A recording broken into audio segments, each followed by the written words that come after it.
Continuamos presentando algunas ideas centrales de Bernstein. En este caso nos abocaremos al concepto de códigos lingüísticos. Sin duda, el concepto más famoso de Bernstein, el que más se ha asociado a su teoría y a su vez el más incomprendido, el más criticado y yo diría también el menos retenido por Bernstein a lo largo de los 25 años que van entre la publicación de su primer volumen de Clases, Códigos y Control y la publicación de su último volumen, el 5, en el año 94. ¿Cuál es el centro, el origen de la preocupación por los códigos? Como hemos dicho, Bernstein trabaja como maestro en los 56 y 60, trabaja enseñando básicamente a varones que tienen entre 13 y 14 años y que en el contexto inglés del año 54-55 tienen que dar un examen, son clasificados a través de pruebas a ver en qué es lo que van a hacer de su futuro una vez que terminan la elementary school, digamos. En el caso de que aquellos puedan terminar y que hagan algo en la secondary school. La secondary school en Inglaterra a partir del 44 está organizada en un sistema tripartito que tiene una grammar school, que es una escuela por excelencia académica, preuniversitaria, conduce a los exámenes en los O-Level y en A-Level examinations que abren paso a los colleges. Y tenemos las technical schools, también conocidas como la secondary technicals o la grammar technicals o high technical schools, que lo que enseñan son fundamentalmente oficios, es decir, oficios que tienen ciertos protocolos, titulaciones y por tanto permiten ingresar a puestos de trabajo que tienen barreras de entrada, y entre las barreras de entrada está el tener el título técnico, digamos, técnico medio.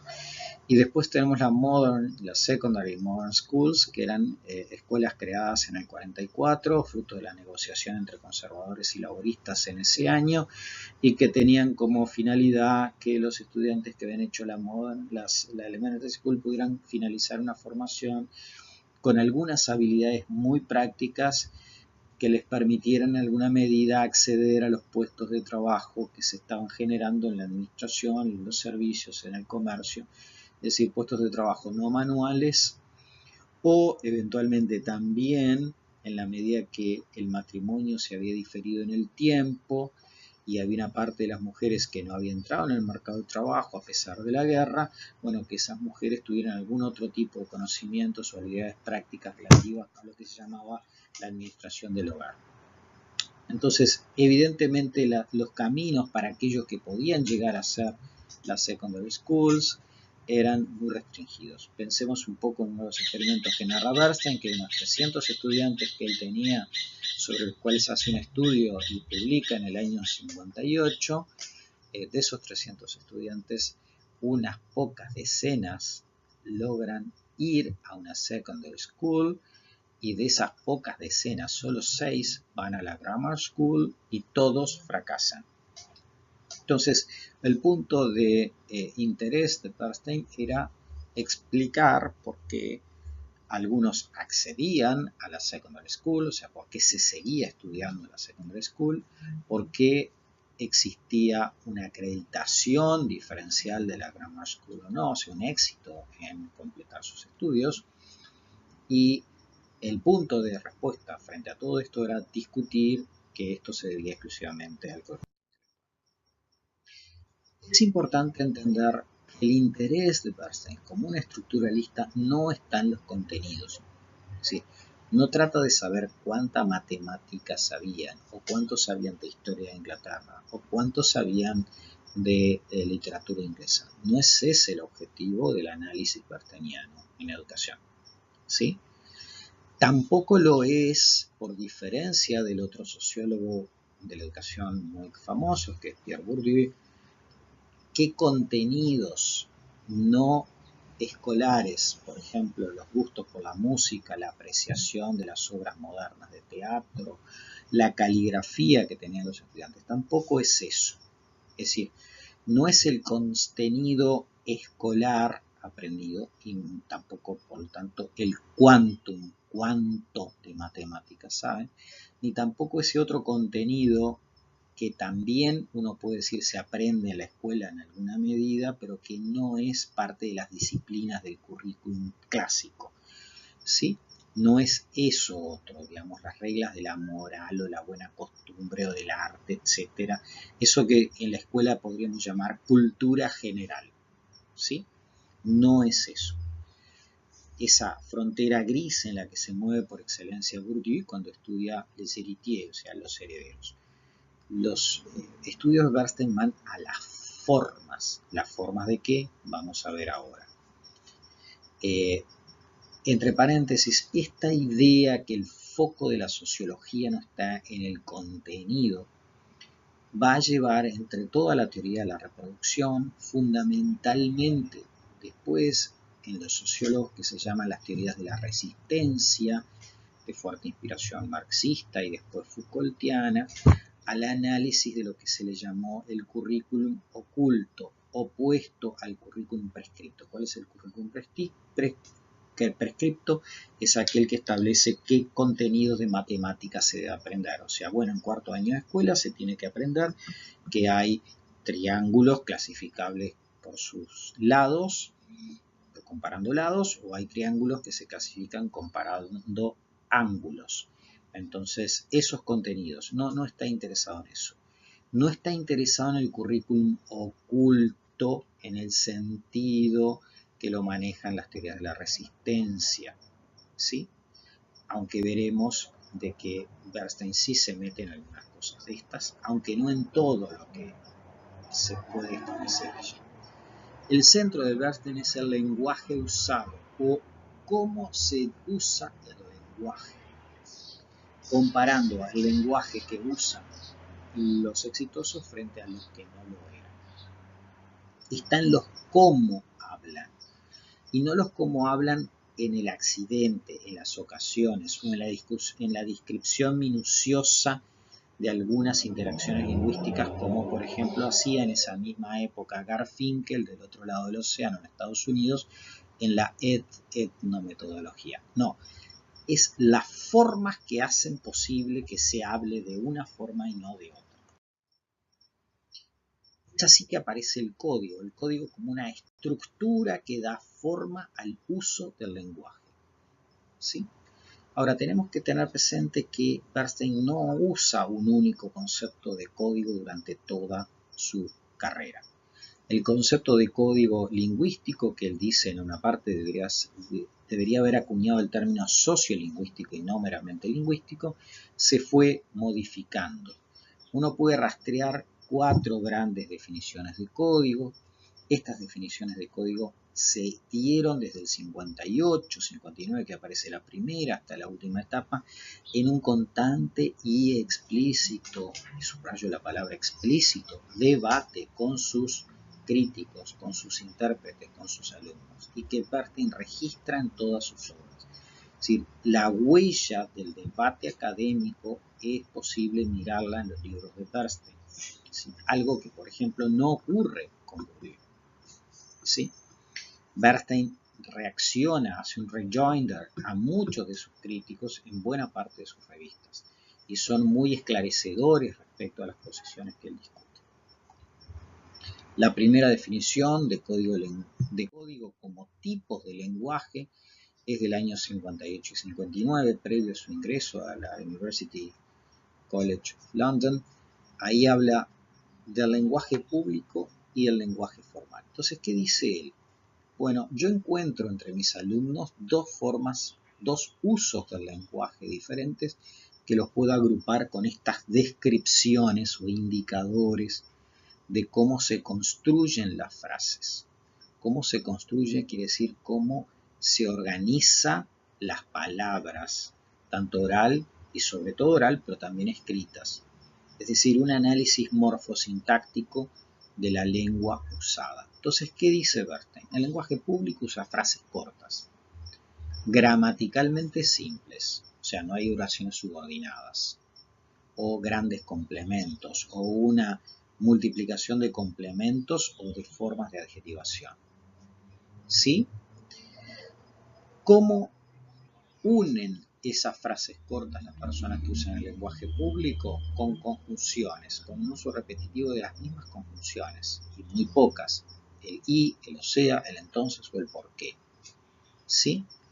Hay un uso rígido y muy limitado, de una variedad muy limitada de adjetivos y adverbios, es decir, de cualificaciones que modifican a los sustantivos o a los verbos. Y sobre todo hay uso infrecuente de pronombres impersonales. Uno, ellos, ¿sí? El nosotros. ¿Qué es lo que hace el lenguaje formal?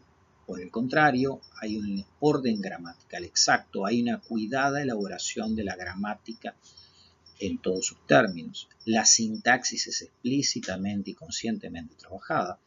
Hay modificaciones lógicas y hay énfasis a través de la construcción de frases complejas, ¿sí? Hay una gran variedad de conjunciones, hay una riqueza muy importante en las cualificaciones del verbo, o sea, las formas de adjetivar o los adverbios y los complementos de los verbos, ¿sí? Se utiliza un uso muy cuidadoso de estos puntos, uso de preposiciones y el uso frecuente de pronombres personales, sobre todo que marcan una diferencia entre el yo, entre el que está hablando y el que está oyendo. Y esa distinción entre hablante y oyente es muy explícita. Bernstein dirá que el lenguaje público y el lenguaje formal, estas dos tipologías que él concibe a fines de los 50, debe entenderse más como una orientación, ¿sí? Una gran forma de aproximarse a la organización del pensamiento y del sentimiento en las personas. En las personas que hacia adentro de ellas no, siempre en las relaciones entre las personas. ¿Sí? En particular dirá que el lenguaje público, tal como lo conceptualiza, es una forma lingüística, una estructura generador de habla que desalienta la verbalización de los sentimientos delicados y en consecuencia las oportunidades de aprendizaje.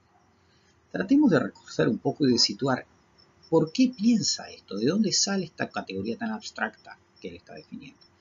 Recordemos la experiencia de Bernstein como oficial de la artillería antiaérea. Imaginemos una trinchera con un cañón antiaéreo en el medio de un ataque aéreo alemán. ¿Cómo es que hablan los soldados que están en ese momento? ¿Cómo es que habla el jefe de la batería antiaérea hacia los subordinados? Pues básicamente con frases cortas, con frases muy breves, con palabras, en forma de órdenes, en forma impersonal, o si es personal está indicando una orden, y una orden absolutamente, digamos, específica. No hay manifestaciones de sentimiento, el sentimiento es lo que se visualiza en el cuerpo, en los gestos, en las caras, en las manos, es decir, lo sentimental va por fuera del lenguaje. Además, el lenguaje y lo extralingüístico se relacionan en términos de indexicales.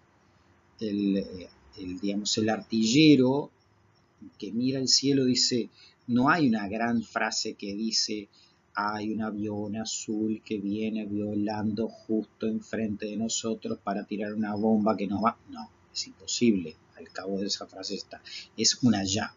Hay unos términos indexicales que muestran, que señalan hacia afuera. Tenemos así en síntesis un primer concepto de código o un segundo concepto de código que es el que se establece hacia los años 70, es decir, a principios de los años 70, a finales de los 60, cuando cambian los términos de lenguaje público y formal por código restringido y código elaborado respectivamente. Entonces, pero conceptualmente el código, ¿qué es lo que va a decir? Es un principio que regula la selección y organización de los acontecimientos lingüísticos, o sea, de cómo se producen las interacciones. El concepto se refiere a la estructura social que sostiene las significaciones y las manifestaciones lingüísticas. O sea, el atributo de restringido o elaborado no está ni en el individuo, en la naturaleza del individuo, en la psique del individuo, en las limitaciones biológicas del individuo, ¿sí? Ni en el hecho, está en la estructura estructura en la cual ese hecho ocurre, ¿sí? Entonces, el código es un atributo de una estructura que genera uso de habla, ¿sí? La definición de mediados de los 60 ya no es en términos de esas descripciones, sino en la posibilidad o en la dificultad mayor o menor que hay de describir variedad de organizaciones sintácticas del lenguaje. Dirá que el código es elaborado cuando es difícil predecir a través de una muestra representativa las opciones sintácticas o las alternativas que puede tener un sujeto para elegir el discurso. ¿Sí? Entonces, ¿cuál es el típico caso de esto? La ciencia, o la literatura, o la creación artística en su máxima apertura. En el código restringido hay menos opciones y por tanto es mucho más simple predecir, anticipar cómo van a ser las comunicaciones entre los actores. Una definición mucho más reelaborada en los años 90 lo que dice que el código es un principio regulador, un principio que regula hechos y usos del lenguaje. Es adquirido en forma tácita, es decir, se aprende, sí, el individuo lo aprende, pero lo aprende dentro de una estructura. ¿Qué es lo que hace el código? Relaciona significados relevantes, es decir, pertinentes para ese contexto, pertinentes en el doble sentido de eficaces y legítimos, selecciona realizaciones y selecciona contextos evocadores.